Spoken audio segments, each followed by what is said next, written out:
This is MacroVoices with hedge fund manager Erik Townsend, the free weekly financial podcast targeting professional finance, high net worth individuals, family offices, and other sophisticated investors. MacroVoices is all about the brightest minds in the world of finance and macroeconomics telling it like it is, bullish or bearish, no holds barred. Now, here are your hosts, Erik Townsend and Patrick Ceresna. MacroVoices episode 342 was produced to air on September 22nd, 2022. I'm Erik Townsend.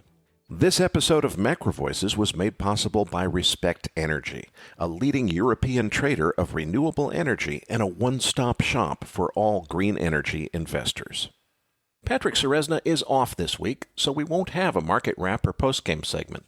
Instead, we're going to expand the energy crisis discussion of the last several episodes by considering whether a nuclear renaissance could solve our global energy problem. So this week's entire episode will be dedicated to a much longer than usual interview with not just one, but two expert guests. Sachem Partners' Mike Alkin returns as my first guest, and will also be joined for the feature interview by Segra Capital's Adam Rodman. Both Mike and Adam run funds that invest in nuclear energy, and I think you're going to learn a lot from today's interview. Patrick Ceresna will be back next week when we'll also be introducing some changes to our usual show format as well. My long-form interview with nuclear energy gurus Mike Alkin and Adam Rodman is coming up next.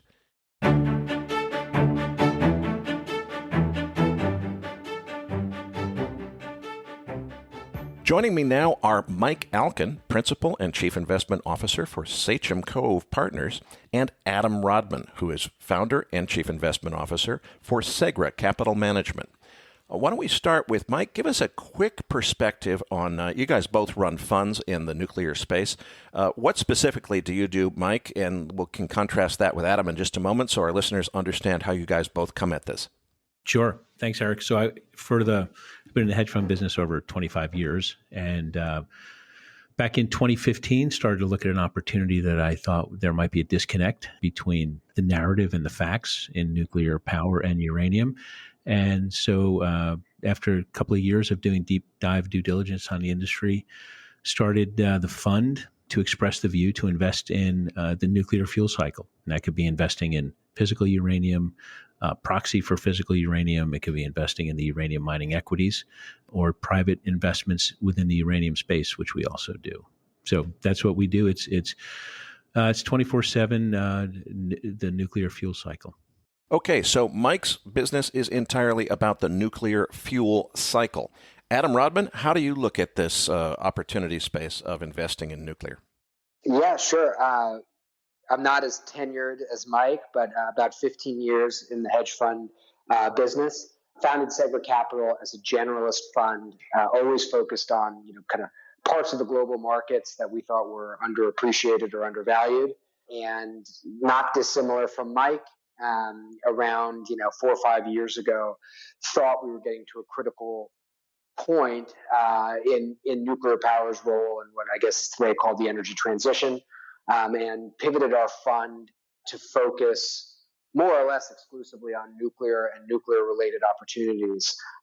We've since kind of grown the offering under the Segra Capital umbrella, so we run a long-biased but long-short hedge fund that looks at all things nuclear, including the nuclear fuel cycle, as Mike pointed out, and we also have a series of private funds dedicated to the space, in addition to being in the midst of launching a commingled venture and growth equity fund looking at advanced nuclear and all related opportunities. I want to start by describing what our listeners have already heard from several other guests we've had in recent weeks, and that is that the world has entered an energy crisis, which most people don't understand, and it is described by essentially governments around the world have gotten on this climate agenda, and that may be a very good thing for the world in many ways, but what they've done is they've tried to phase out fossil fuels before phasing in the replacement, and the result is that we have insufficient investment in exploration and production of oil and natural gas. And I think what it's set us up for is the inability. It's impossible now, in my opinion, for the world to return to pre-pandemic normal economic conditions because we simply don't have the energy capacity, the energy supply needed in order to meet demand for a true return to normal. And we have energy resources that are continuing to deplete. Saudi Arabia has shown us their cards and admitted that they don't have much spare capacity left. And it just seems like a very clear situation here that there is no good solution to this anytime soon, and we're headed into an energy crisis where Europe is not at all isolated. They just happen to be showing the earliest symptoms of something that I think will spread around the whole world. And that's the reason I think it's so important to revisit the question of whether a nuclear renaissance could completely change the longer-term outlook. I don't want to dive into an interview based on that assumption on my part without making sure you guys are on the same page. So you obviously follow energy markets generally. Would you agree that we have a formative global energy crisis? Is it not as bad as I think? Is it worse than I think? And does it make sense to be thinking about how nuclear is going to play into the solution to that problem? Why don't we start with Mike Alkin?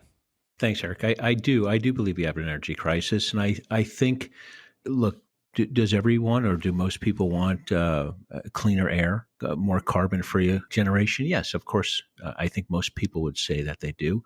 But I think you also have to deal with technological realities. Energy transitions take many, many decades. They're not willed by the world being scolded by a teenager at a conference and being told how we're irresponsible. That's fine. We get the message that the world could use clean energy, but you have to work with what you have. And, the last several years you've seen, if you look back past decade or so and you look at capital investment in the fossil fuel space, it has imploded, right? It's not worth the risk. It's not worth the public pounding that companies will take by investing it. And as a result, like anything in supply demand, when you underinvest, you're ultimately going to have to pay the piper. And you've seen it in oil and gas. You've seen it in coal.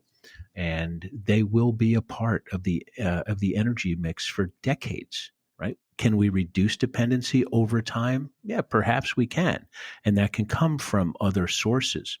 But the world's transition to public policy that is, they can't put wind and solar out fast enough. And the reality is when you look at capacity factors for solar and wind of 25 and 35% versus, say, nuclear energy in the 90s and other base load sources, whether it's natural gas or coal, there's no comparison, right? So you can't eliminate these other sources, but the world has tried and has shamed fossil fuel companies into doing what they need to do, which is to go explore and to go produce and to go permit and license and get everything so that it can keep pace with the needs of the world to run on baseload power. And that's not happened. So yes, I think that has driven a crisis. And I also think the geopolitical winds have been misaligned for a number of years, right? Globalization of the past 30 years has created a false sense of security, energy security. And I think you're seeing that come home to roost now. Adam Rodman, how do you see it? Are we in an energy crisis? Well, Mike, I think summed it up there pretty well. I generally agree. I mean, at least speaking from our investment process, we're big believers in incentives and the capital cycles that are driven by incentives. And I think echoing what Mike said, we unfortunately have a pretty big misalignment now. And I would agree that because of delayed CapEx in some energy industries or outright banned CapEx in others, the world is in a precarious position over the next decade or so. So we are in agreement that the world is facing an energy crisis, or at least a precarious position. We need to figure out solutions to that. I think it's pretty clear that the many reasons that nuclear energy would have been a great solution if we had really focused on it 10 or 20 years ago are obvious to us, but it seems like perceptions around safety are the biggest thing that prevents this industry from really having the position I think it should have in the world. So let's start with a review of what the real facts are in safety. People perceive nuclear energy as being dangerous when in fact there are many statistics that say that it's the safest kind of power that we are. Mike Alkin, I know you've you've got some statistics on this. Tell us a little bit about what the statistics are in terms of nuclear energy and its safety and cleanliness compared to other energy sources. Erik, you bring up a good point, right? We often say when we look at nuclear power that it's an example of how people let the facts, they don't let the facts get in the way of a good narrative, right? So the narrative is that nuclear is unsafe, that everyone invokes 3 Mile Island and Chernobyl and Fukushima, even though the combined deaths of those are almost you can't even identify them. There's less than 100 deaths from those. You have those in refinery accidents, in chemical plant accidents around the world. In coal plants, you have millions of people a year dying from the CO2 coming out from there. But when you look at those, when you look at deaths from energy-related accidents per unit of electricity, that's what people are worried about, right? You're looking at nuclear. You have 90 deaths per 1,000 terawatt hours. Coal is 100,000 deaths per terawatt hour. Oil, 36,000. Solar, 440. Wind, 150. You'll notice that nuclear is at the bottom of that list. So, you look at this, and you could look at it on any metric, and you could look at it at multiple sources. Nuclear power is the safest form of electricity generation. And it's the math, and people want to ignore the math, right? They don't want to let the narrative get in the way of the facts, but those are the facts. So whether it was the reactor core meltdown at Chernobyl or Fukushima, again, it was the people on site putting the fire out. It was a handful of people, and Chernobyl didn't even have a containment dome, which has now. You think about this, whether it's the oil and gas industry, the chemical industry, the airline industry, 100 years of flying, accidents do happen, but you study, you learn, you improve. And that's happened in nuclear. You had a few of them, but it creates hysteria. But the numbers would bear that that's what it is. It's hysteria. It's not based on facts. Adam, do you have a different view on that? Or I agree. I agree with your points. Look, I think to summarize, as with everything, there's a great fear of what we don't understand. And there have been many interests against nuclear, given its many positive attributes, and the very negative consequences for other energy generating sources were to be mass adopted in the way, Erik, that maybe you laid out in your original question. So it's not to be conspiratorial about it or to bring up the many kind of marketing headwinds and lobbying headwinds that the industry has faced, but it's to say that it's an easy target. And when you bring up things like radiation and waste, which are these highly generalized topics, not to mention widely misunderstood, they become easy targets to create fear. And to the extent that we have time to walk through it today on the podcast, it would be good to contextualize some of these fears versus maybe the benefits that the world would get if we could move past them. Well, I'm all for that, and let's dive right into it, because I think it's easy to take the death statistics that Mike cited and say, hey, look, lower death statistics, it's got to be better, right?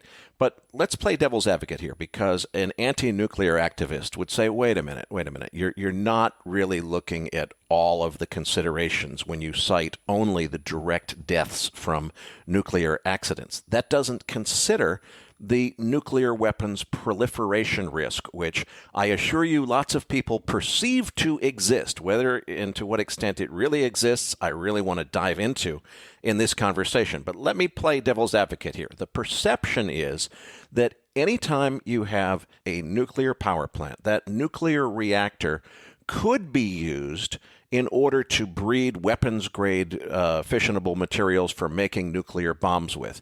And although a lot of nuclear power plants don't have the design that's creating those byproducts of those things, the argument that's made is, look, the amount of work it would take an educated scientist to go and produce weapons-grade plutonium on his own versus the amount of work it would take to modify a nuclear power plant in order for it to create those things. Once they've got the reaction going, they've got the nuclear power plant, smart guys know how to modify it in order to create weapons-grade fissionable materials. I assure you, regardless of the facts, that's the perception in the anti-nuclear camp, is any reactor of any design, it's got this risk that it adds to nuclear proliferation. If you allow these things to exist all over the world, then it's going to result in terrorists having atomic bombs sooner or later. Is there any truth to that? And if not, why not? So, Eric, civil nuclear power has not been the cause of, or root really, to any nuclear weapons in any country that has nuclear weapons, right? There's no uranium traded for electricity production that's ever been diverted from military use. So if you look at the nuclear weapons program, right, they take a look at North Korea. They don't have nuclear power. No country is without uranium. Uranium is plentiful. We can get into that too when we talk about the economics of this. Uranium is ubiquitous. I won't digress here, but uranium is abundant in the earth. Uranium is available. It's economic uranium that matters. But, it takes 5 tons of natural uranium required to produce a nuclear weapon. And so, if cost was no object, you can recover it from many different places. But when you're talking about plutonium, right? It's produced in the reactor core from a proportion of the uranium fuel. And it's contained in spent fuel elements, which is, I think it's 60 to 70% Pu-239. Which compared with weapons-grade plutonium is more than 93% 239. So it's not weapons-grade plutonium is not produced in commercial power reactors. It's produced in production reactors operated with these frequent fuel changes, which then produces low burnup material with a high proportion of the Pu-239. So it's not what's coming out of commercial reactors. And in the history of nuclear power, 60 plus years, there has been no incident. You go back to nuclear power itself, the generation of it's 70, 80, whatever thousand tons per year. We'll use pounds, right? Different people use different things. But if let's just say, let's round up to what our demand is, not the industry, because our demand numbers we think are much more realistic than what the industry consultants have. But say a couple 100 million pounds a year. That every ounce of that, every pound of that is accounted for always and always has been. So if the bad guys wanted to go find this stuff, they could, because uranium's abundant, but it's more controlled in nuclear power. So that's kind of my view on it. We've just not had an incident in it. I know people like to fearmonger on that, but it hasn't happened. And we don't, we think the recipe for that to happen is unbelievably complicated for that to occur. I mean, it might make sense in a Robert Ludlum novel or something like that, but we just haven't seen it. Well, and I think, unfortunately, that what's in novels is probably as relevant as factual reality, because we're talking about an incredibly emotionally charged political issue here. And they're reading, they're watching movies with Jane Fonda. They're not listening to guys like you on podcasts. Right. No, and I get it. We've got to get to a point somehow where I don't think you can get through the energy crisis that's coming until the general public goes through a change of understanding where they say, okay, maybe there's a really big problem with nuclear meltdowns and nuclear weapons, but the new generation or the current generation of what's being proposed doesn't increase those risks. Is there an argument that we can say those things really are contained, or is it kind of like, sort of contained? Can I just jump in with one quick point? I mean, because if it's about basics kind of versus what's in the novel, most people think that nuclear fuel is essentially the same thing that goes into a nuclear bomb. We have found over time that when polled, and I think to the heart of your question, many do confuse the two. But I think the misunderstanding between a 5% enrichment level for a reactor versus 15 times that amount for a nuclear weapon. 90%, yep. Yeah, exactly. Sorry, my math is off there. Over 90% enrichment level for a bomb. It's not 15 times. Sorry about that. Almost 20 times. It's a non-linear process, right? It's exponential to reach that level of enrichment increase for weapons grade enrichment. The point is that it's really about enrichment technology that is linked to proliferation risk and not operating a civil nuclear reactor. As Mike pointed out, in the history, there has never been a linkage between the two. And that's not because it just hasn't happened yet that a country who has a reactor, right, a nuclear reactor, decided not to make a bomb. That's incorrect, and it should be kind of stamped out unequivocally. The reason is because it's really the fuel cycle and enrichment capability that is the deciding factor. And if anything, when a country chooses to adopt and deploy nuclear power, they come under the regulatory scrutiny of international watchdogs that watch every single piece of the uranium fuel cycle in a way that is much, much more transparent and scrutinizable than if you didn't have a reactor, so that if you are a country with a civil nuclear power plant, it is infinitely more difficult to actually create a nuclear weapon than if you didn't have a civil nuclear plant and you just decided to go after that military option on your own. And so I guess there's two points. 5% enrichment and 90% enrichment is not linear, and it is all about enrichment technology, not about whether you have a nuclear reactor or nuclear generating power station. And the second point is that if you are a country that chooses to adopt nuclear power, you open yourself up to regulatory oversight that decreases the proliferation odds. Okay, so it sounds like both of you agree that with respect to the widely held belief that any country that's in possession of an operating civil nuclear power plant could use it to create weapons-grade plutonium. Basically, you're both agreeing that that's a myth, and in reality, if you're concerned about that risk, you ought to be watching whether or not that country is trying to buy the wrong kind of centrifuge or whatever the actual technology is that leads to that high enrichment. It's not the civil reactor that's going to get them there in terms of possessing the magic, the secret sauce to make the atomic bomb with. That's just a myth, is what you're saying. Is that right? Yeah, I mean, right. It's about the enrichment levels. It's about enriching it from, it's 3.5 to 5% for civil nuclear power, and it has to be enriched to 90%. That's not coming out of the plant. So it's got to go through that whole enrichment process. We think about, Iran, right? They have enrichment underground. So that's you're trying to. These things are known. When we think about nuclear, we think about. What are the things that people were worried about? See, they're worried about proliferation. Well, like Adam said, everything is ticked and tied. IAEA monitors everything, whether it's NRC, IAEA, every pound of this stuff. It's known where it is. So it's a very safe, secure supply chain, if you will, or chain of command. And then you look at it on the same thing on the nuclear fuel, on the spent fuel, right? That's another area of hysteria that people get all caught up. And when the reality is, it's safely stored on site in cooling ponds. It's then put into steel and concrete reinforced casks. It's under armed guard. It's a contained source of waste, unlike other sources that you break down solar panels after 20 years, you throw them into the electronics waste stream, and you've got cadmium, chromium, nickel, lead, you name it, that's just sitting out there, completely exposed to the elements. So those are some things that are just common misunderstandings. Is there plutonium as part of commercial nuclear power? Yes, but then you got to get it enriched.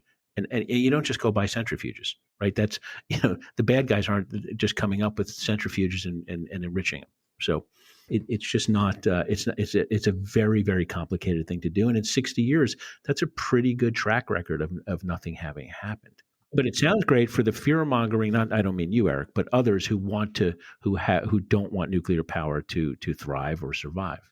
Well, I think it's for anyone who does believe in the future of nuclear power. We've got to understand the mission ahead of us is not about facts. It's about a perception that has to be overcome. And I think we have the opportunity, because the world is about to experience so much pain over a lack of access to energy, that attitudes will be ripe to change. And the question is how to get the right message to the right people. So to your point, that's a great point. So, you look at some headlines. I go back to November of 2018. headlines, major newspapers, magazines. France to close 14 reactors by 2035. The fate of the UK's nuclear plants in doubt over aging infrastructure. It was 2019.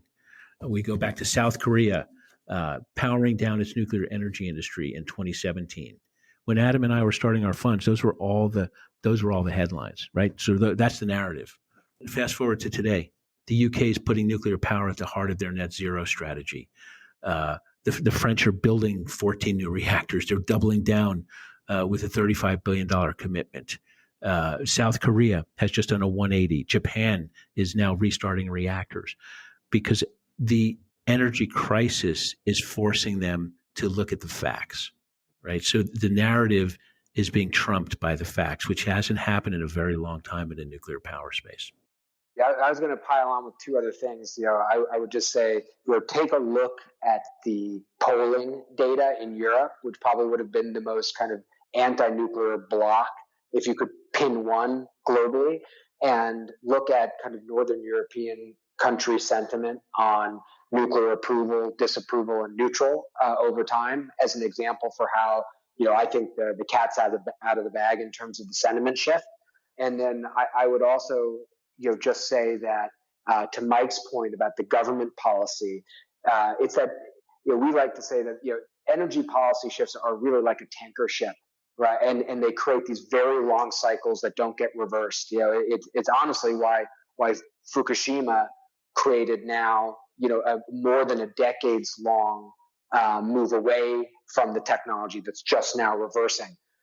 We can get into it, but I think from our vantage point, especially working with intergovernment panels, politicians, the companies in the advanced nuclear space, and the leading industry groups related to it, that the government policy, which is already in motion, is too far along to kind of pull back the other way. So I think that while it might not be the most kumbaya headline versus say renewables, still the tectonic plates have shifted. And I think that we will enjoy, certainly versus what was expected, a strong growth period for the industry over the next decade. Let's move on then to the other major perceived risk, which is meltdown risk. And, in this case, I think there is an argument to be made that the first generation of nuclear reactors, the big Westinghouse reactors, including Fukushima, the design was centered on the idea that, there is a failure mode called a meltdown that can happen if the cooling pump stops circulating coolant. So therefore, you just have to design it so that can't possibly happen, and it's redundant enough that those cooling pumps can't possibly fail.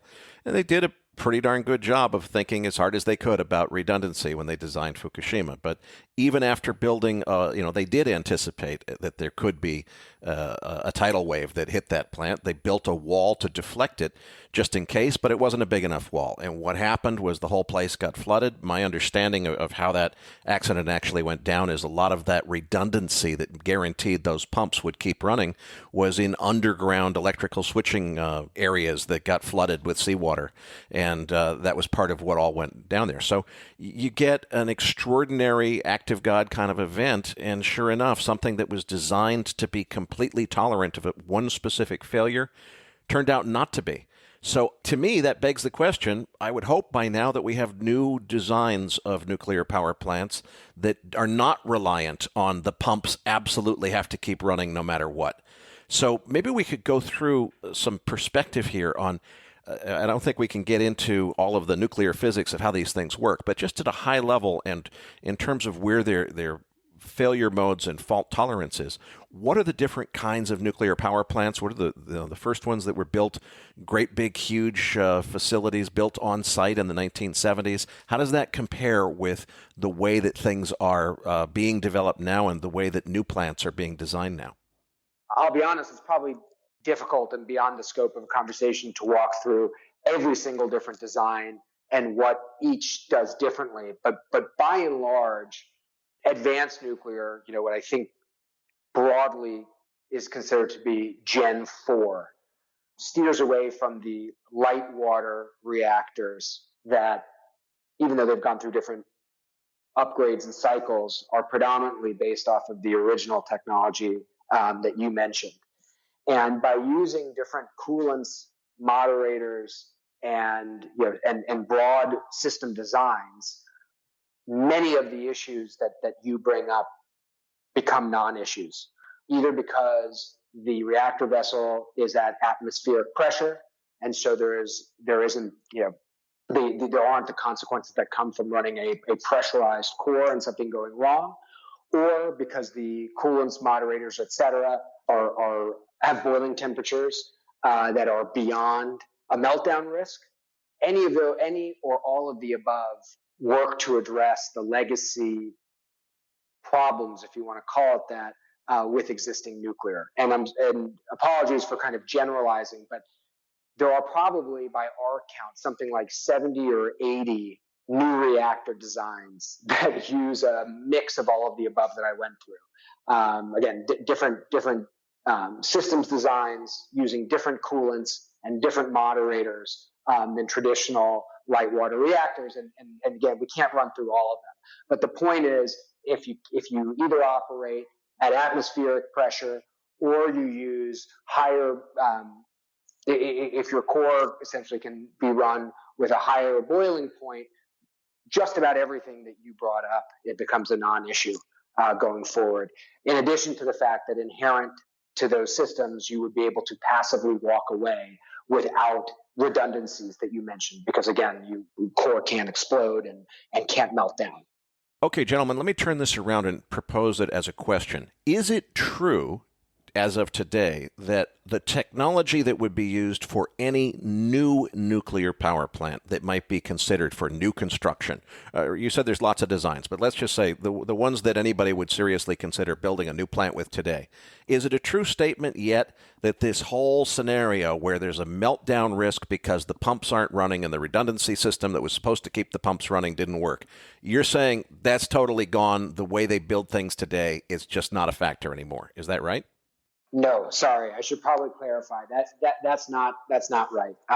The world is still building many of traditional Gen 3 and Gen 3 plus reactors, albeit with many, many safety improvements to the redundancies and other safety measures that you mentioned.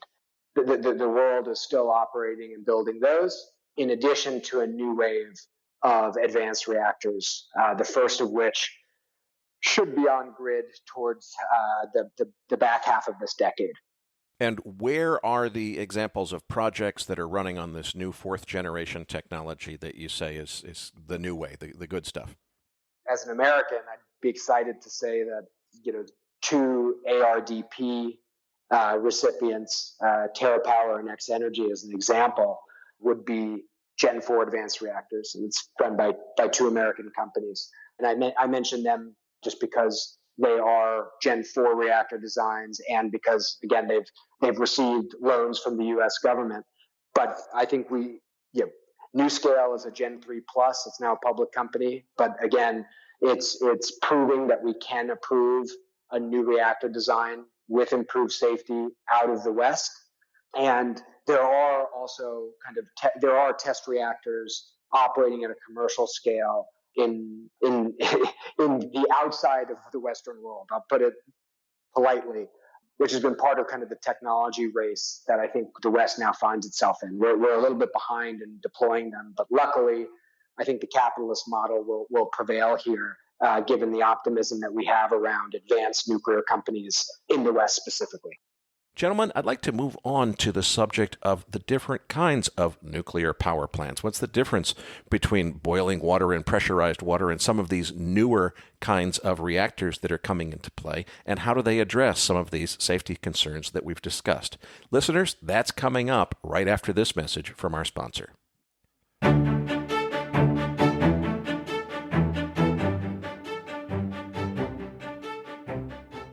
If you invest to bring about a world powered by green energy, you should meet Respect Energy, a leading European trader of renewable energy that serves as a one-stop shop for green energy investors in Europe. Respect Energy brings together independent power producers, accredited and institutional investors holding assets in renewables, or undertaking investments in new green energy production, such as wind and solar photovoltaic power plants. More than 600 institutional and accredited investors have already entrusted Respect Energy with the sale of their electricity production, portfolio management, O&M services, EPC, and project development. If you want to invest in green energy in Europe with the help of a trusted partner, contact Respect Energy today and ask for a tailor-made solution. For more information, visit respect.energy.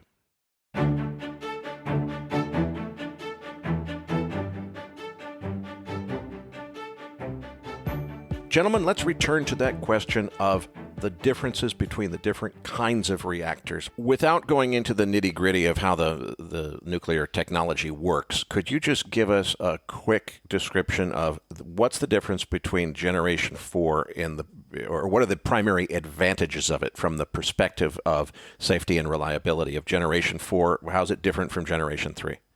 Gen 4, the industry, I'll just say, has kind of done a bad job at concretely drawing lines between what is Gen 3, what's a small modular reactor, what's an advanced reactor, and how do they tie into the generations.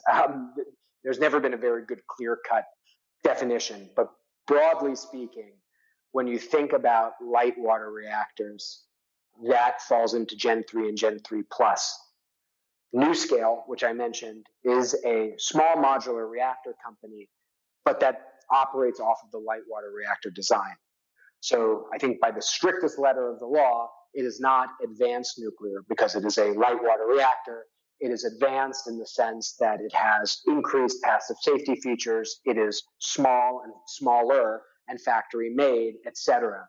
But it doesn't have the critical changes to define it as advanced nuclear, which is using different coolants, moderators, and system designs versus the light water reactor set. A molten salt reactor would be a great example of an advanced Gen 4 design. You mentioned modular designs, and I really want to understand that particularly because I actually have a couple of friends who worked as contractors building one of the big old generation nuclear power plants, the Seabrook plant in New Hampshire. And they told me it was the running joke on basically the whole problem was it was a great big huge public project with a huge amount of contractor misbehavior. So the joke on the job site was that the day shift is building the plant, the night shift is tearing it down. All the contractors knew there were apparently special rules that if anything wasn't exactly right, you could do it over again and not be punished for that in the interest of safety. So what they did is they made sure they made every possible mistake so they could get paid for doing every job 17 times. And it resulted in not really having the kind of quality commitment that all of that spending was intended to. Most of it went to waste. I hear about this idea of building nuclear power plants in a factory someplace where it's a modular unit that somebody built in a factory to very high quality standards, and then it gets shipped already ready to operate and set up on site. And it just sounds to me like a much, much better way to build a nuclear plant. What's going on in that space? How advanced is it? How big of a trend is this? And where is it headed from here? Yeah, without being too enthusiastic about the question, modular reactors and factory-built reactors are definitely the future. You're 100% right that, if we want to call it old nuclear or a big existing nuclear, each of them in the United States and most of Western Europe were kind of bespoke construction projects that were fraught with the problems that you highlight. It's not even just that contractors on the job could do and redo things, building up costs, but you also have major time delays because if you're talking about very customized and specific welding processes, for example, there are only a handful of companies in the world maybe that can do it. And if you need a change or somebody gets busy or there's a hiccup, you have very few alternatives, which also gives you very little buying power, when you're building out the costs. Those obviously get solved if you're factory built. So how big is the trend? It's very big. I mean, if you are looking at most advanced reactor designs, inherent to what they're doing is that they are to some or a full extent, factory built. And we're going to learn about just how replicatable it is over the coming years. Because, again, this is not science fiction or something that we have to incentivize over the next coming years to happen. Many would be shocked to find that we have several advanced developers in the US who will have first of a kind plants, in 2027, 2028, 2029, making it a reality, impacting our grids, in the short term. Tell me a little bit more about the design of these factory-built reactors, because if I was designing this, I would want to make sure that the process of transporting it from the factory to where it's going to be used, I'd want to have sensors that are measuring the G loads and forces and so forth. So if it gets broken, that gets reported, and I'd want every minute of operation for that reactor to be reporting back to the mothership, so to speak, communicating over a network, telling the manufacturer its operating conditions so that somebody both on site can be monitoring it as an operator, but also the manufacturer can be operating it. I know, for example, in aviation, I have some friends that are commercial pilots who tell me that the latest airplanes are totally in communication with the manufacturer. You do something that's out of limits, and not only does your boss find out about it, but the airplane manufacturer finds out that you exceeded the bank angle or whatever it is that you weren't supposed to do as the pilot, because anything that goes wrong is being communicated back to the manufacturer. Are they doing things like that with these plants, and where is this all headed? And is there going to be a point where maybe society should say, wait a minute, if these new things are so much better and safer, should we be phasing out that old Westinghouse reactor design, getting rid of those old plants and putting these newer, better ones in to replace them? In a certain way, I think this is an unfair question, because you are asking somebody who thinks that the safety systems and other logistics that are on existing nuclear are some of the most hardened and well-monitored assets that are in existence. And kind of the Fukushima disaster aside, which obviously came up earlier, there's a phenomenal safety track record, and a lot of that is owed to the very complicated and very high quality systems that even current nuclear has. So I just want to make that clear. But if you're talking about advanced nuclear, kind of two things to note: that most of the models, business models, are not to have XYZ Advanced Nuclear Company be an owner operator of a plant. Generally speaking, there is a licensed design that a utility or commercial end user would purchase from the company, and then there's kind of a long tail services and fuel management business associated with it. So that doesn't answer your question about kind of safety touch points, but generally speaking, utilities or commercial end users are going to be the owner operators, and I believe I know for a fact that there are an extreme number of sensors, safety protocols, et cetera, baked into all of these that would make it extremely clear if you had some sort of breach in the integrity of the structure out of the factory. I would just say that I believe the same type of sensors and data communication exists on the existing reactor fleet today too, even though I'm not a nuclear operator. So maybe I'm speaking outside of I'm getting over my skis here a little bit, but I want to emphasize that the safety systems are extremely strong today. There are extremely high frequency and high touch data points that you get as a nuclear operator. We have a nuclear engineer on staff. We should bring him on to tell you exactly how it works in the control room. But again, the public should not believe that these are anything but the most kind of hardened, safest assets out there. And that doesn't mean that they are safe against everything.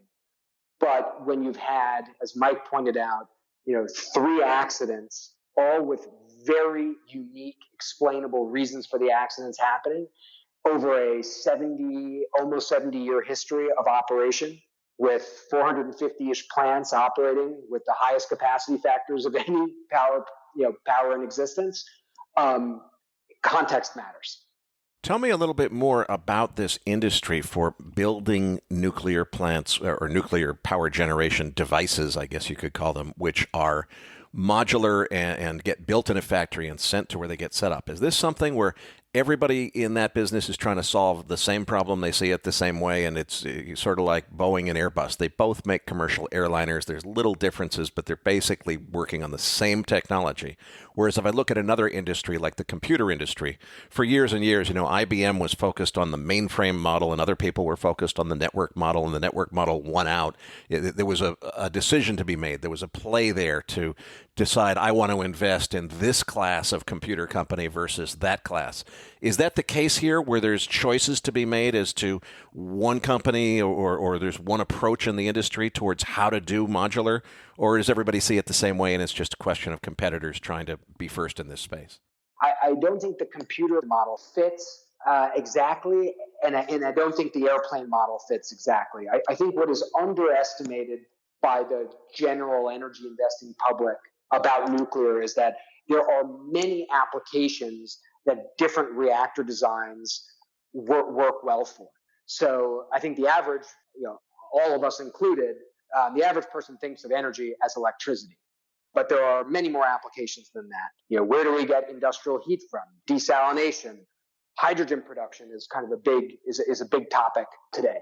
Green hydrogen is all good, but how do you get green hydrogen? And to your question, different reactor designs, even in the modular sphere, are better at addressing different pieces of the decarbonization puzzle. And so they're not all after the same end market. If your question was more geared towards, are they all, kind of building factories in the same way? Are they trying to create the same process to get to their reactor generally? To be honest, I can't give you a straight answer on that. I believe there are best practices being lifted from other industries for mass manufacturing of this type of equipment that are being applied to advanced modular reactors. But to be honest, the specifics of that is a little bit outside of my scope. But I would probably, if anybody that was listening, is curious, the technical chief that we have at Segra would be well equipped to talk through the specifics of it. Let's take a step back now to the problem that we started this conversation with, which is the world is in an energy crisis that most people have not even figured out yet is an energy crisis. Certainly people in Europe have, but they think it's local and they think it's contained and they think it's only about Ukraine and Russia. And I think that they're going to discover it's really much worse than that, and it's going to be with us for a long time. Now, on the one hand, I'm very delighted to hear you tell me that there's a much better kind of nuclear than the old kind. It can be built in modular plants. It all sounds great, but I got to believe that the lead time for if we could persuade everybody in the world just overnight, push a magic button to change their attitude and their objection to nuclear energy, still, it sounds to me like it takes 5 to 10 years to build out the plants needed to make a meaningful difference. Am I missing something there? Is there any way to speed things up for nuclear energy to more quickly help to solve what I think is going to be a critical global energy crisis? There's a lot of bureaucratic red tape in the regulatory process. A lot of it is good because the safety standards are extremely high, but there's a lot of talk in the industry about streamlining the NRC process in a way that makes designs more easily approved. But I would also assuage some of your fears by saying that, again, I think the general investing public is unaware of the fact that there are several advanced developing designs that are making their way through that process so that they can impact our grids, economies, et cetera, over the next 5 years. If we needed something over the next 12 months, that would be difficult. Let's suppose that there was a complete change in attitude, and I don't think it'll be complete, but there will be a major change in attitude when people realize that this whole green climate agenda, even if you still love the agenda, it's expensive. It comes at the cost of creating this energy crisis that we're going to have to get through as a planet somehow. If we have this difficult situation and we give the green light, so to speak, and just go ahead and fund a bunch of projects and greenlight a bunch of nuclear projects, how long from that decision to actual megawatts going onto the power line? Is it 2 years, 3 years, 4 years? How long does it take? Well, it depends where you are. The West at one point had great leadership in nuclear power technology, and they were able to build. But for many years, for decades now, the West has lost leadership, and they've lost.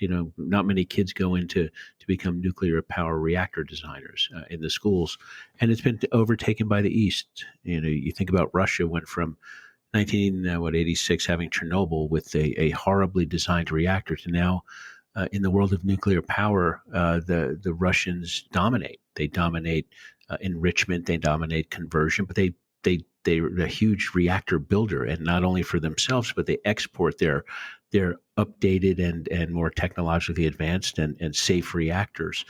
And then the Chinese, right? The Chinese are building a significant amount of reactors. They have 22 reactors under construction right now, and 50 some odd reactors that they're using. And they have plans to build a significant more reactors. I think they want to get to 130, 140 gigawatts of electricity by 2030, which would be tens of reactors they have to build. They plan on starting on 8 to 10 reactors per year. So what's the difference between the West and the East? Well, when the Chinese are going to build one, they're going to build one, and they say 5 years, it's going to be $5, $6, $7 billion, and it gets done under budget and in less time.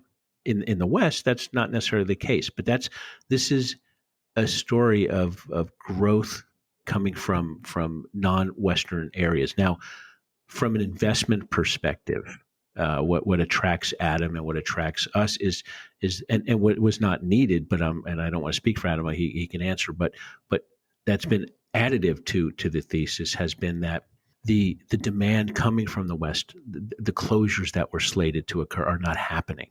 So that alone is going to help people who are losing. Look at Diablo Canyon in California, in other parts of Europe. Those reactors that were going to shut or not.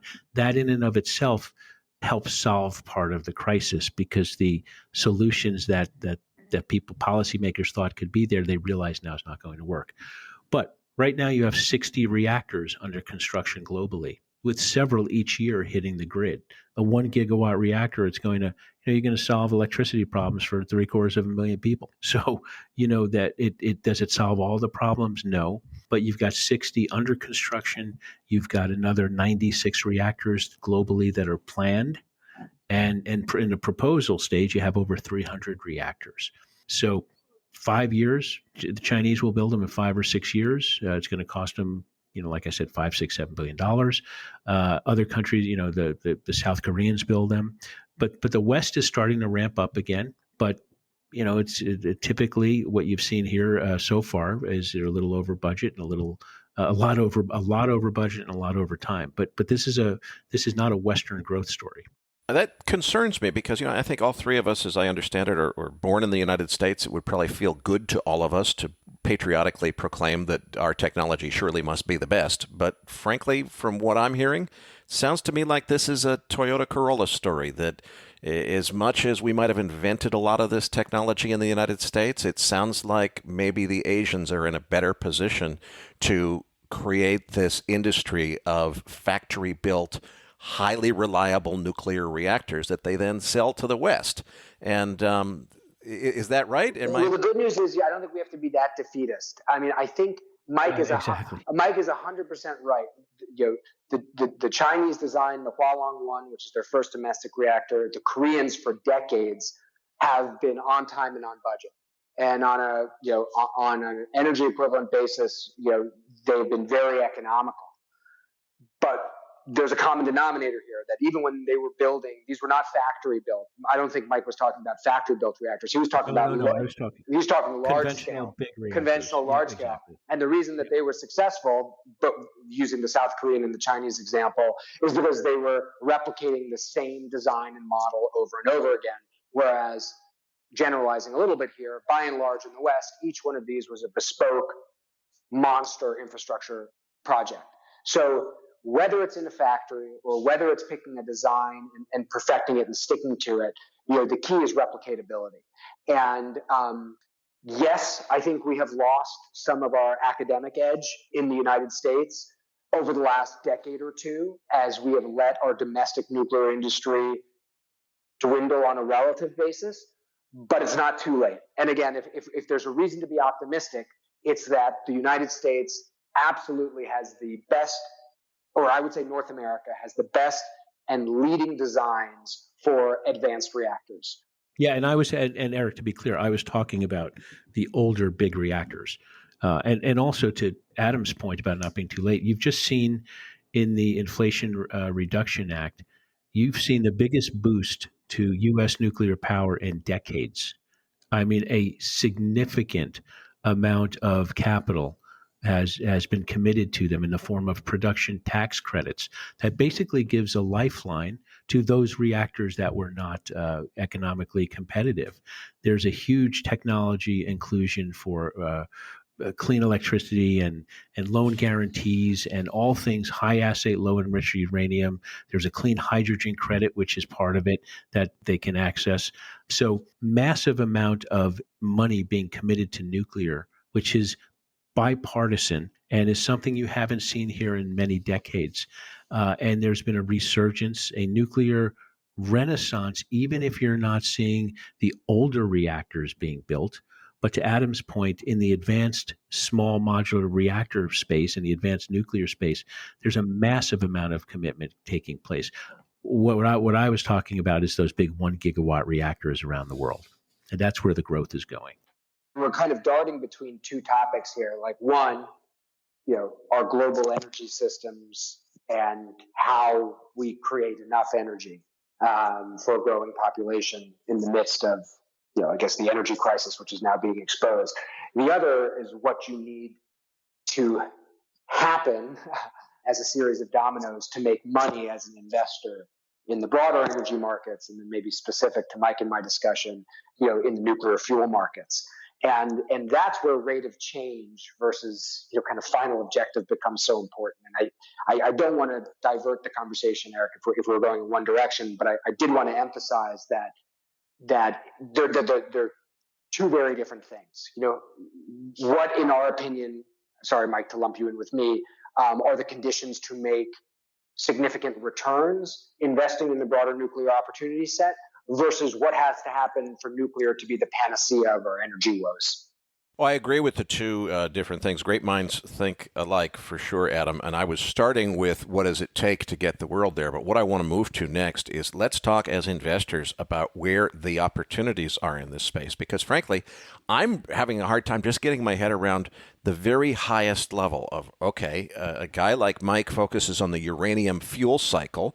Well, that sounds great because clearly uranium is the fuel that's going to be used in any nuclear reactors that are being considered today. We'll talk about thorium before we're done, but it's not an immediate consideration. It's a maybe someday story. So if we're going to focus on uranium, is that all it? Well, wait a minute. This transition to get from where we are today to the kind of nuclear renaissance that I think we all agree is needed is going to involve much more investment in building all of the plants than it is going to be in buying fuel, because the fuel is a very small piece of this. So do I make more money as an investor in investing in this industry or in speculating on the price of the fuel or on doing both? How do I weigh those things? What are all the options? Why don't we start with Mike this time, since Adam's been talking a lot. Why is it that you focus on the fuel cycle and not on things like investing in the companies that build modular reactors the way that Adam does? Sure. So, and Adam will speak. I don't want to speak for Adam, but their main fund focuses on the fuel cycle as well. They have a new fund that focuses on the advanced nuclear stuff. And I think Adam, I don't want to speak for Adam, but I would say that when we started out in this investment, we're looking for asymmetry in investment, and we're looking at supply and demand, and we're looking at the marginal cost of production, and we're looking at incentive prices. And what was attractive to us about the nuclear space is kind of where this conversation started and where it was going, which is there's a lot of uncertainty about uranium, right? So about nuclear power, I should say. And so you have to overcome people's fears, and these misnomers that are out there, and I said earlier, don't let the narrative get in the way of a good story. So you have to overcome that. Well, but that also works to an investor's benefit if an investor is willing to ignore headlines and do a deep dive, research dive. And it's especially beneficial when people have left the building. When after Fukushima, which we talked about, it scared a lot of people, and the price of uranium was down 90 some odd percent. The number of companies producing it went from 500 down to less than 40. And most of those were exploration companies. They weren't even producing. So the producers were a handful. Wall Street left. They disappeared. There were no more uranium analysts per se, maybe a few, but they were at smaller shops. The capital, institutional capital left. And so there's a scenario there where perception is such that it's a dead industry. When you go in and actually do the math, which I did and my team did, and Adam and Art at Segra did, you start to realize that at that time, several years ago, growth really didn't even matter. You just needed not much of a decline. And if you just had stable numbers of reactors and they were off and maybe a little bit of growth, then the reality was there was not enough economical supply at the prices there were then, going back to 2015, 16, 17. The price was $18, $20, $22 a pound of uranium. But back then, you could have said, well, it needs to get to at least $50 to $60 to get higher. Now for myriad reasons, which I'm happy to discuss later, it needs to be significantly higher. But the point was, there was too much supply post-Fukushima. Japan took 54 reactors offline. That was 13% of world uranium demand. And people were scared. And there was a lot of supply coming into the market. And there was excess supply. And it drove the price down. But like everything, things can overshoot. But because of the recency biases in investors, they were not paying attention to it, not recognizing the price had to triple just to meet the demand that was going to materialize when these excess inventories started to wear down and started to be drawn down. And you were seeing significant drawdown. So from why do we focus on the nuclear fuel cycle is when I started Sachem Cove in the middle part of 2018, I looked at an industry that needed almost no growth, maybe a modicum of growth, which in looking at the math, I was pretty sure we would get. And we were going to see more supply cuts that would have to come. And that's what we've seen. And for at the time, it was, hey, I think the price of uranium has to at least double.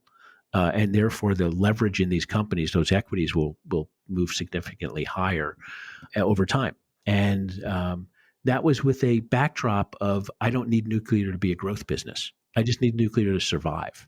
And I was pretty sure that it was going to survive. Fast forward to today, nuclear has gone from not only a business that had no growth to what I would argue is a nuclear renaissance, with countries around the world pledging their support. Those were, as I said earlier, we're going to close, are now are saying we're going to maintain, some are adding, and other new countries are getting into it.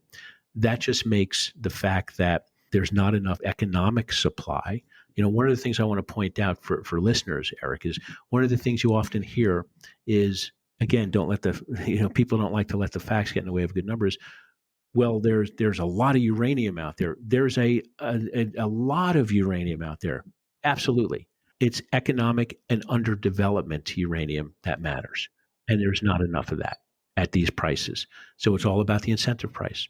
And so why do we invest in that? Because I look at it kind of like a picks and shovels play. These reactors are going to work. The next generation reactors, I think, are going to really catch on. They're going to need, many of them will need uranium. And financial interest is coming into the space, and they're going to buy uranium. So for us, it's that, the price of uranium today sits around $50 a pound in a spot market that is inconsequential. Adam could happily talk about that, I'm sure, because I'm talking too long here. But, we think the price needs to at least double from here. And, if you look at the last cycle, there was not, when the prices started to move significantly, there was not a deficit in the market looking out several years. Today, if you look at it by our math, I won't speak for Segra, but we think there's, a 30 to 40 million pound per annum structural deficit in the market. So we think prices are headed meaningfully higher. And again, that was before any of this renaissance was starting to take place. Now, let's bring into this discussion the other dimension of all this, which is the changing geopolitical climate that we face. As I understand it, most of this industry, especially in the fuel side, is dominated by foreign interests, and particularly Russia is a major player. At one point, we got a lot of the fuel for U.S. power plants was actually downblended Soviet-era weapons warheads, where they would downblend it back down to the level of enrichment appropriate for a nuclear power source. I guess that program is over because they've used up all of their decommissioned warheads. But we still have a situation where the United States, as I understand it, doesn't really have uranium independence. We can't both mine the uranium and enrich it and get to nuclear fuel on our own anymore. That industry no longer exists in the United States. I think that the trend that we see now between Russia, China, and United States kind of becoming more and more adversarial is set to continue. If that does continue, and let's say China and Russia both wanted to conspire to not allow the West to have any more than necessary, if it became a competitive issue where China and Russia wanted to deny access to uranium to Western power producers, are they in a position that they could do that? Yeah, so let's talk about that. We could talk about energy policy in the United States or lack thereof. We could do many shows on that, but let's just take it as energy policy has been a bit of a train wreck here. But if we go back to the height of the Cold War in 1980, the U.S. produced between 40 and 45 million pounds of uranium to consume 50 million pounds of uranium in its reactor fleet. 1980. Fast forward to 2022, the U.S. produces basically zero uranium. And it imports a significant portion of that. At least 20% comes from Russia. You get some from Uzbekistan, and we get a chunk from Kazakhstan. So the production here, there's no enrichment capabilities that are owned by the United States and the U.S. And again, as Adam referenced earlier, uranium by itself isn't anything. You got to enrich it. Coming out of the ground, it can't produce power or a bomb. It's got to get enriched. There's a little bit of capacity here in the United States, but it's owned by a Dutch and English consortium called Urenco. We don't have any of our own here in the United States. So the U.S., because of this whole globalization, because the belief that the Russians were our friends, ceded control of the nuclear fuel cycle to the Russians, essentially. The Russians control 41% of enrichment, 30% of conversion, and 14, 15% of uranium production. Just a quick 30 seconds on the fuel cycle. It comes out of the ground and they turn into yellow cake. It's a powder. It gets converted to a gas called UF6, and then it gets enriched to the levels it needs to produce either power or bomb. And the Russians have dominated that. Now, there's a growing awareness, obviously, now, right? The investing public will look and say, oh, are we going to sanction the Russians? Oh, what's going to happen there? If I'm a U.S. nuclear utility, I am going to sleep every night praying to God. Two things. One is those sanctions don't happen, but two, the thing they can't control, because at least they can lobby their way out of that. The thing they can't lobby their way about is if Putin decides not to send fuel here. Now, if you go back to 2019, you'll recall there was a Section 232 filing in the United States, and that's when some of the U.S. producers said that on grounds of national security, they wanted the U.S. to have to buy 25% of their uranium from U.S. producers.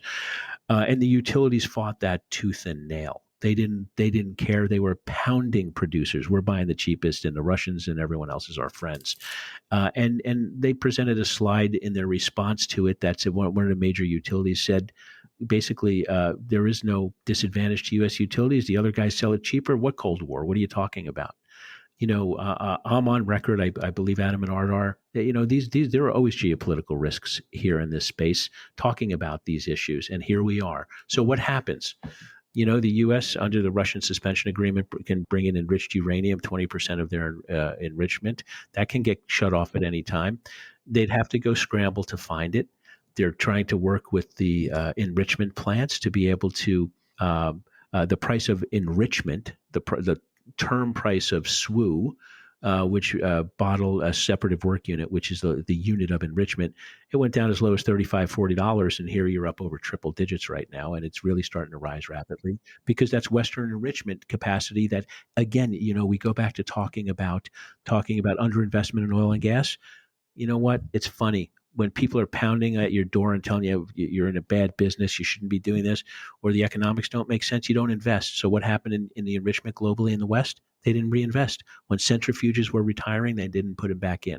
Now, fortunately, there's technological abilities within the enrichment plant. Even though the physical capacity isn't there, they can extract more enriched product what they have, and they're able to technologically achieve that. But it would require a breaking of the status quo of the past 30 years of a very lackadaisical Western utility environment where they'd now have to really be creative and have to spend a little bit more money. You also referenced something. The cost of the front end of the fuel cycle is probably 25%. The cost of uranium could be mid-single digits, high single digits, low teens, depending on the price of uranium. Compare that to coal or natural gas where it's 80 or 90% to operate one of those things. They can get this done. All the power lies with the fact that they have the ability to write checks, they have the balance sheets to write checks, and then they can solve their problems. And so the power resides with the utilities, but until on the supply side, the suppliers are not going to bring on new capacity until they're financially incentivized to do so. Hang on, because you left out one key point that's really of interest to me, which is, okay, from what you're saying, we've got real issues in terms of what if these supply chains went away. But what it really begs as a question in my mind is what buffers and inventories exist in this industry? Because if I was running a nuclear power plant, it would seem to me that, the fuel is a very small percentage cost of the overall cost of operation. I would just buy a 50-year supply of fuel rods and, keep them out in the back lot just in case I need them. Doesn't work that way, apparently. Why doesn't it work that way? Help me understand this. Yeah, I mean, look, it's a good question because I can answer it, and it ties into the only point I was going to bring up to supplement what Mike put very eloquently. But inventories should be very, very high in this market, and I think that relatively low inventory levels versus historical in different geographies is yet another symptom of what we've all been talking about, which is kind of letting the future of nuclear kind of go away. And all of the derivative effects that come from that, including not having much contract coverage out into the future, essentially letting global utilities letting their coverage from a delivery of uranium standpoint dwindle, and drawing on inventories instead of contracting, despite the very low price environment that Mike outlined. So, not to go through a history of inventories globally, but the Japanese, as an island nation, pre-Fukushima, they like to have 10 years of inventory on hand. Kind of to your point, Eric, like why not have just a ton of this? It's a small cost and has immense energy density, which then gives you immense energy security. Why not keep it on hand? Good question. They used to. Europe usually runs higher than the United States at maybe 3 to 4 years of inventory. And over time, the US has been between 2 and 3 years of inventory on hand, so that you always have at least one fuel reload for, a classic light water reactor in the hopper. Mike and I have spent many, late nights wondering why, in a period where the forward-looking deficits are structural in nature, why that has been the time at the exact moment when coverage has dropped and inventory levels have dropped. But this is kind of the exciting part about the bull thesis that we think many, misunderstand. Generalists look at a year or two of inventory and say, well, then I'll worry about this trade in a year or two when they have no other option. And that's just not the way that the nuclear fuel cycle and fuel procurement and management works at the utility level. In short, inventories are lower than they should be. From our high touch interacting with European utilities in particular, seeing what's happened in gas this year is totally changing the way that they think about their inventory management going forward. And again, not to be too excited or optimistic about the investment, but you are essentially setting up for a period of time where existing reactors, right, those that have just been operating and were scheduled to operate, are on the cusp of doing their normal replacement contracting. This is kind of Mike jump into, but I think this is kind of the bullseye here. Existing nuclear plants are on the cusp of replacement contracting that they need. Existing plants that were formerly scheduled to shut down and now have had their license extended need to very quickly procure contracts and inventory. At the same time as advanced nuclear companies are starting their procurement plans over the next 2 years. And the global utility base needs to go through an inventory restocking cycle. And I think when Mike says he models about a 30 to 40 million pound structural deficit, which is not very dissimilar from our numbers, I can speak for this from the Segra modeling perspective. That's in our base case where we do not assume inventory builds or competition from advanced nuclear. The market can get very strange from a pricing perspective if all of these factors coalesce at the same time. And Erik, you also have this issue of what's called overfeeding, which is it takes place at the enrichment plant. But essentially, enrichers can use more uranium to enrich it when they have limited capacity, which could be a signal. You're talking from the delta of underfeeding, where they didn't need as much uranium, to now overfeeding could be as much as 40 million pounds per annum. So, and to wrap a little context around the contracting, the annual contracting coming out of the utilities, and what you've seen this when you look back many, many, many, many years, is when prices are low, they contract. If I go from the mid 90s to the early 2003, 2004 timeframe, let's say, they were contracting because 85% of this industry ish, 85% ish, is done under 6, 7, 8, 10-year contracts. When you look back, when prices were very low, when I'm talking $6, $7, $8, $10 per pound, the utilities were contracting at about a third of their annual consumption. And that went on year after year after year. And they would draw down their inventories rather than saying, I've got really low prices, let me go lock it up. To your point, decades, let me go buy this stuff. They don't.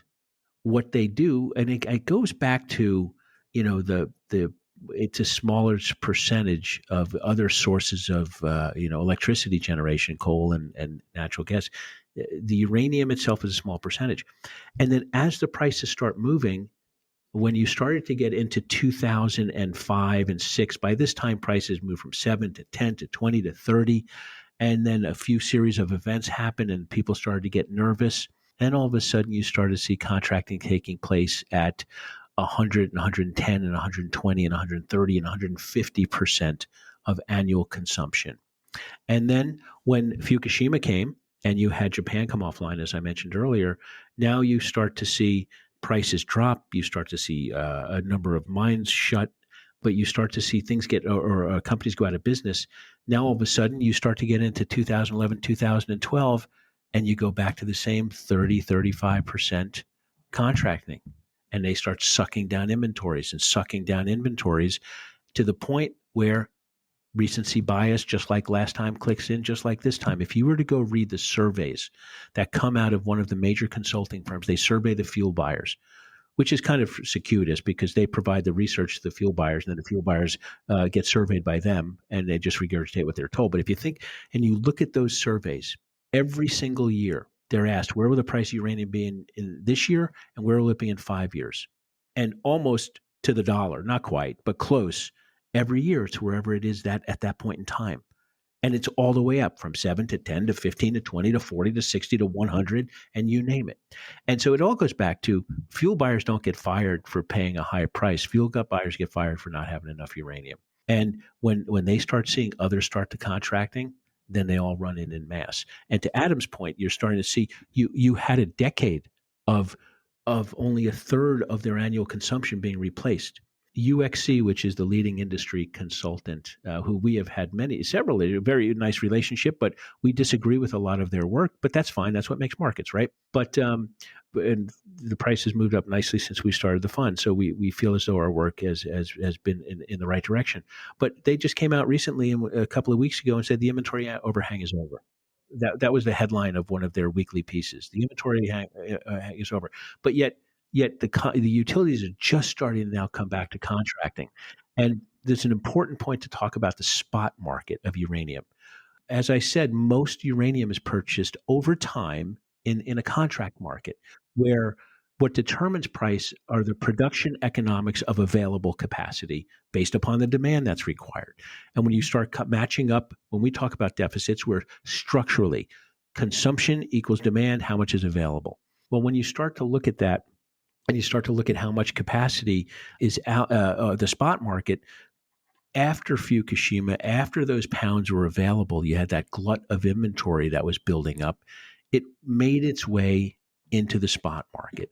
And then in 2012, 2013, the Goldman Sachs and the Deutsche Banks of the world started to come in, and they went to utilities very smartly and said, listen, you typically will sign 7, 8, 10-year deals, whatever your deal is, but there's a lot of inventory out there. We can see that. Why don't you let us use our balance sheet? And we'll enter into a carry trade with you. We will do it for 1 or 2 years. We'll hold it for you. We'll charge you a fee. And then renew the contracts. Then let's see what it looks like. But we think it's going to go down, and it did. Right? It went after Fukushima went from 70 to 60 to it peaked at 137 in 2007, but at 70 and 60.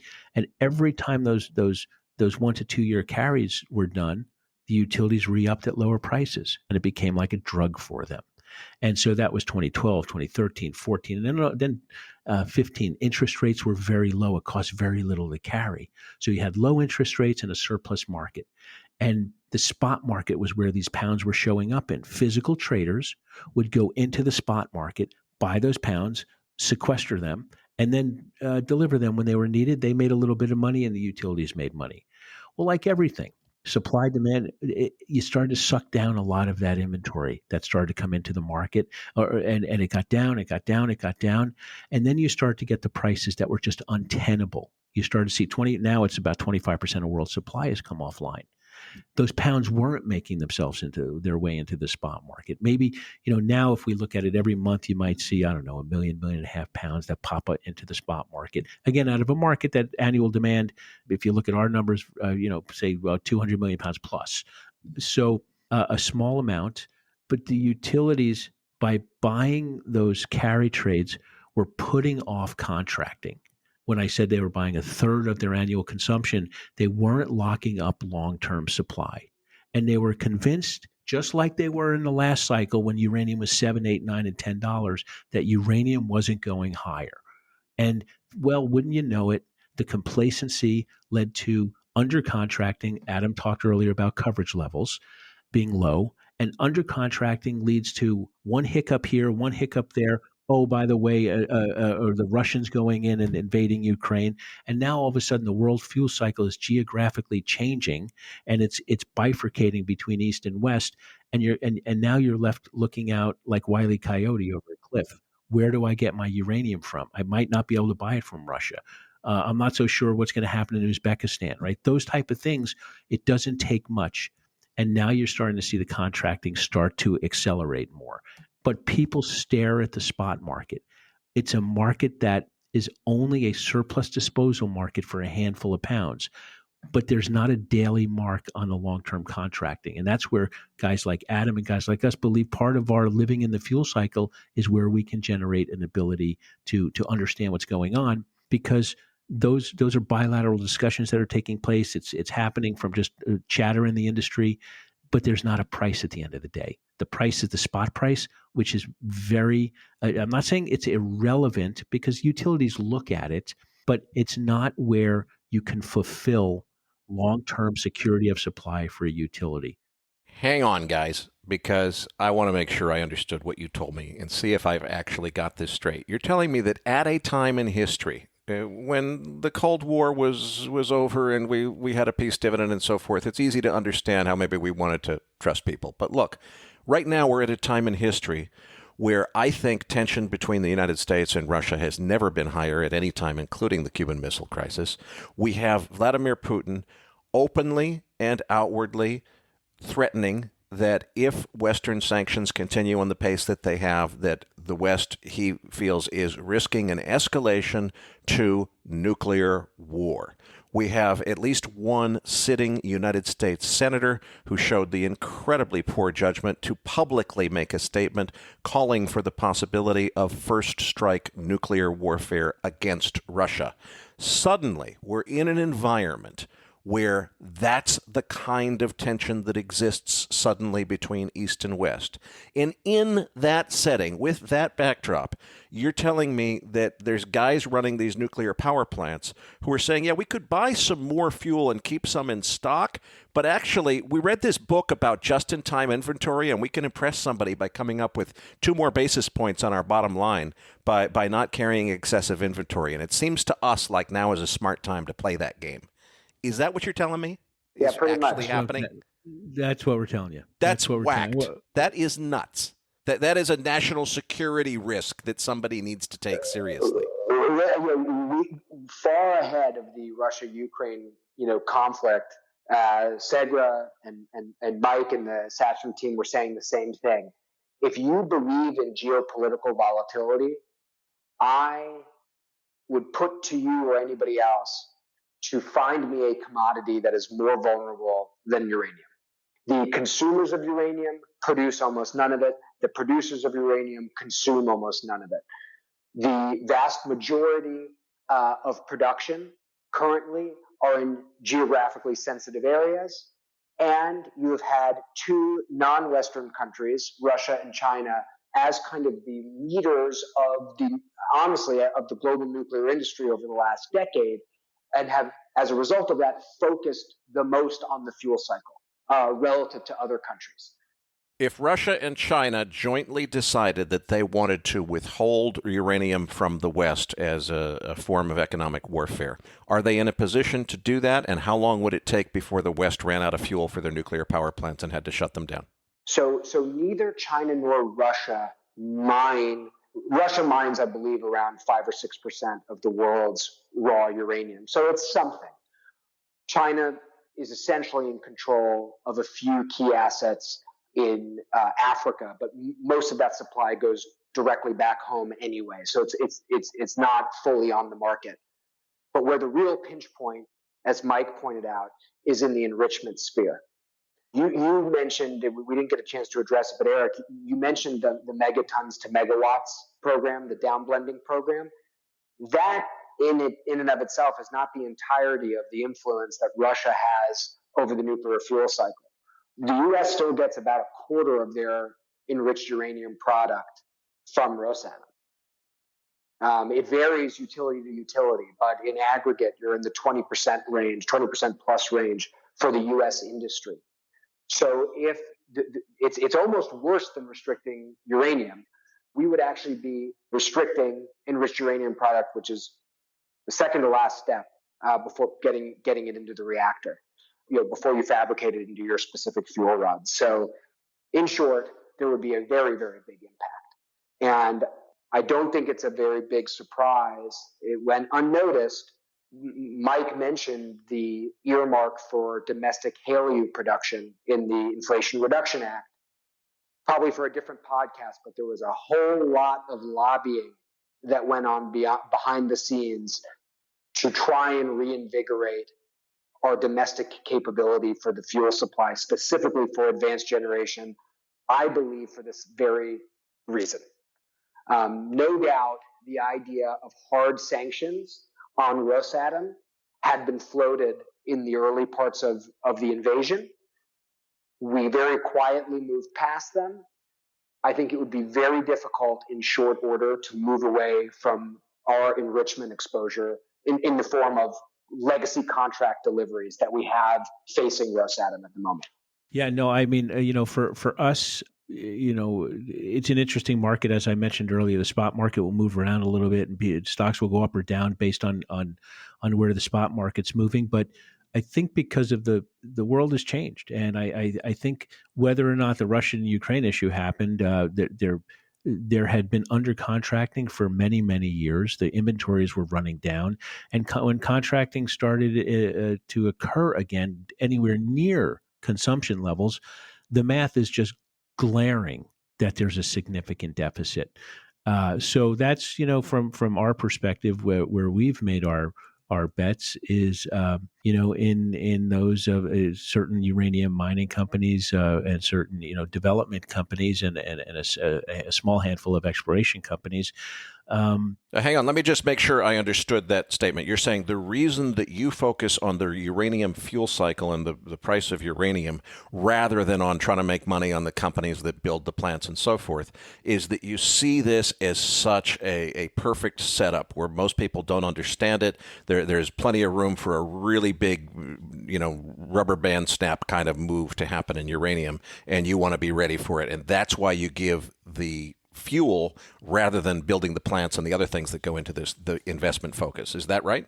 Right. Just because we think the plants are necessary and within our time frame, a few years, the price for the lights to stay on, I don't mean to make light of it, but for the price needs to go higher, and to incentivize the production that is required to meet the security of supply of utilities around the world. It's simply the incentive price needs to go up, and it needs to go up meaningfully.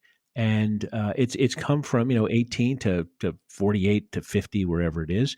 The opportunity continues to evolve as people stare at spot price, not recognizing the transition that has occurred now, we believe, towards production economics in the long-term contracting cycle. And as a result, that's where we are investing our money is in those companies that would benefit from that. Now, we also think there's significant opportunity in the building side. That's what Adam and Arthur do with the SMRs. But they're expressing their view by starting a vehicle there. We haven't done that, but we think there's great opportunity there. So it sounds like you both agree that the best opportunities are in the fuel cycle because that's where the variant perception is, where you see something that the rest of the world has not really picked up on very well yet. But in Adam's case, he's also offering fund offerings which go beyond that and get into the other areas as well. Yeah, and there are major inefficiencies in the other areas too. Major. It's almost like asking which of your kids do you like better. Different drivers of investment returns tied to the same thesis, but much of the information asymmetry, as we like to say, that exists in the fuel cycle and the public markets opportunities related to nuclear also apply to the private markets. There is a lack of investor understanding. There's an unwillingness to lead rounds. There is honestly a informational gap in terms of understanding the technology, timelines, regulatory process, all of the kind of roadblocks that we as investors with expertise like to have as a differentiating factor for our work. Now, there's another aspect to this story, which I'm not sure if it's relevant or not, but I know a lot of our listeners are interested in it, which is this question of thorium. There's one fellow named Kirk Sorensen, an ex-NASA engineer, who claims that there's a better way to build nuclear power plants, not using uranium, but using thorium instead.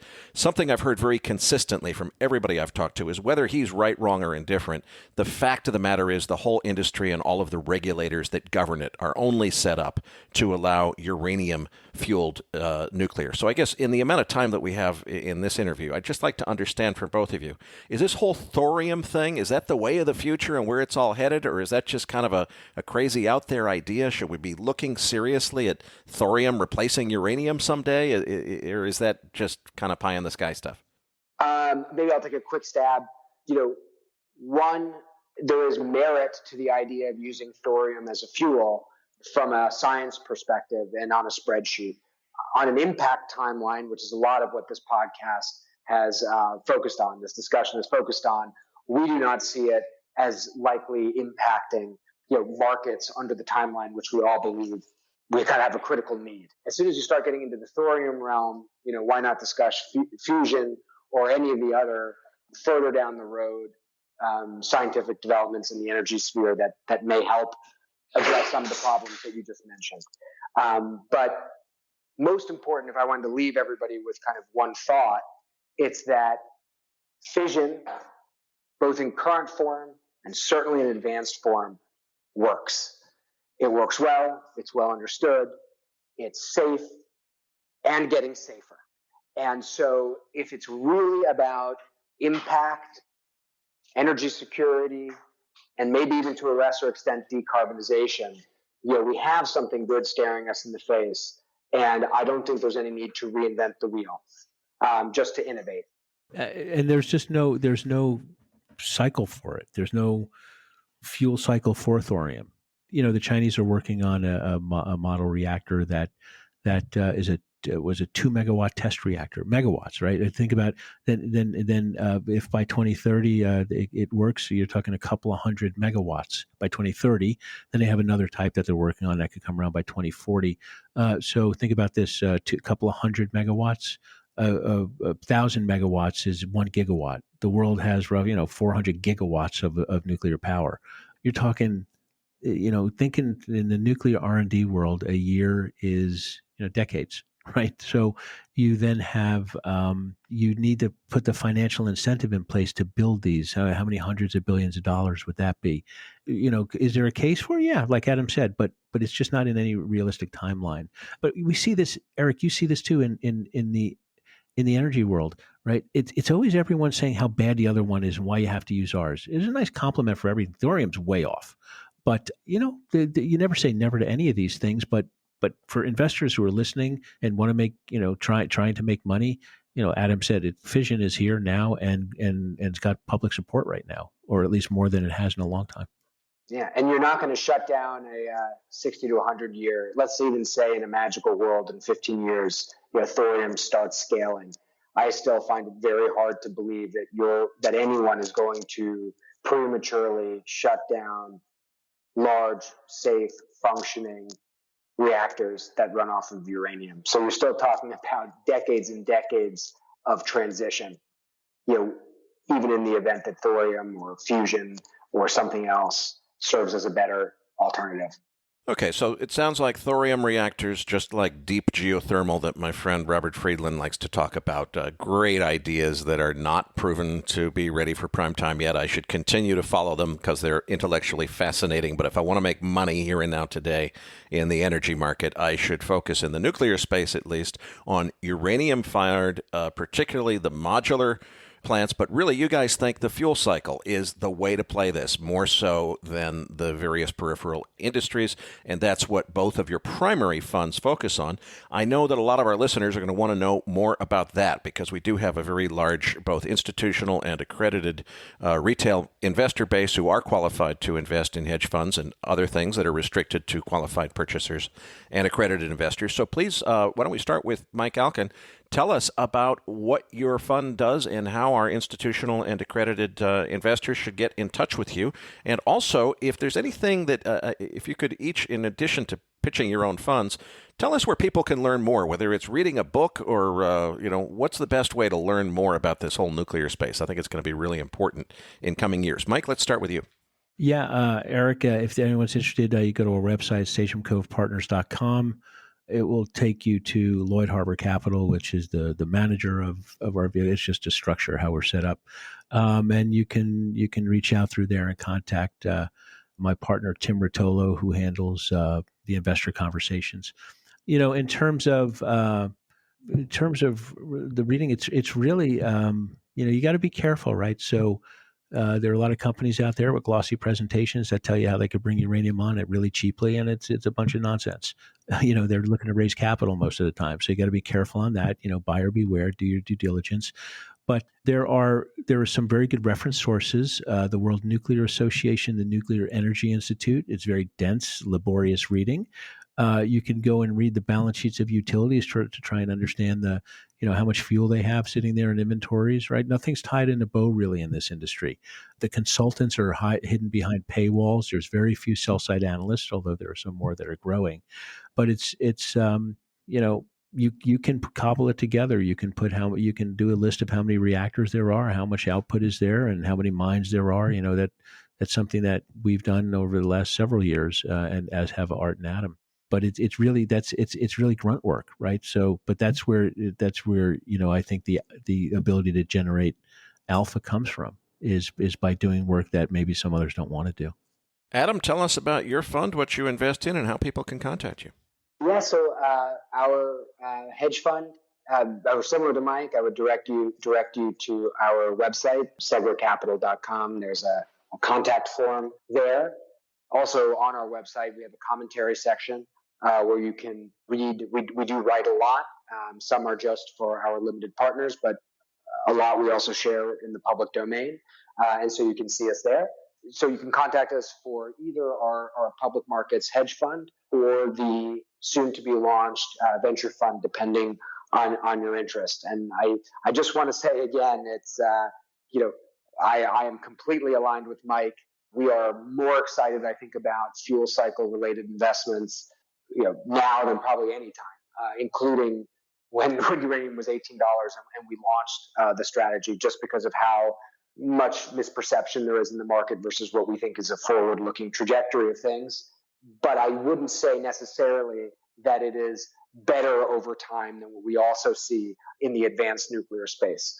Again, I can't tell you which of my children I like better. Each has unique drivers. Both are tied to the idea that nuclear is not going away. And I would just urge anybody that's interested in our views to ask us to follow up, and we can kind of walk through the drivers of each investment. The drivers of each investment in more detail. Gentlemen, I cannot thank both of you enough for a terrific interview. We're going to leave it there for this week's show. This episode of MacroVoices was made possible by Respect Energy, a leading European trader of renewable energy and a one-stop shop for all green energy investors. Listeners, Patrick Ceresna and I will be back next week. We'll actually be changing our existing show format then as well, so we've got some more exciting stuff in the pipeline for you. We'll see you again next week.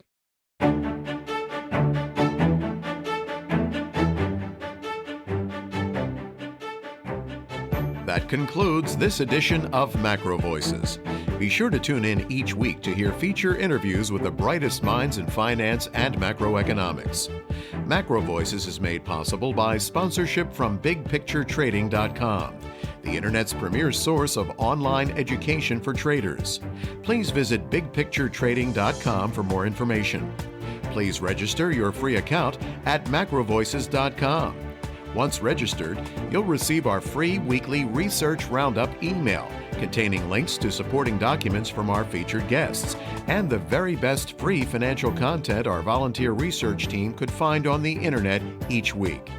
You'll also gain access to our free listener discussion forums and research library. And the more registered users we have, the more we'll be able to recruit high-profile feature interview guests for future programs. So please register your free account today at macrovoices.com if you haven't already. You can subscribe to MacroVoices on iTunes to have MacroVoices automatically delivered to your mobile device each week free of charge. You can email questions for the program to mailbag@macrovoices.com, and we'll answer your questions on the air from time to time in our mailbag segment. MacroVoices is presented for informational and entertainment purposes only. The information presented on MacroVoices should not be construed as investment advice. Always consult a licensed investment professional before making investment decisions. The views and opinions expressed on MacroVoices are those of the participants and do not necessarily reflect those of the show's hosts or sponsors. MacroVoices, its producers, sponsors, and hosts Erik Townsend and Patrick Ceresna shall not be liable for losses resulting from investment decisions based on information or viewpoints presented on MacroVoices. MacroVoices is made possible by sponsorship from BigPictureTrading.com and by funding from Fourth Turning Capital Management, LLC. For more information, visit MacroVoices.com.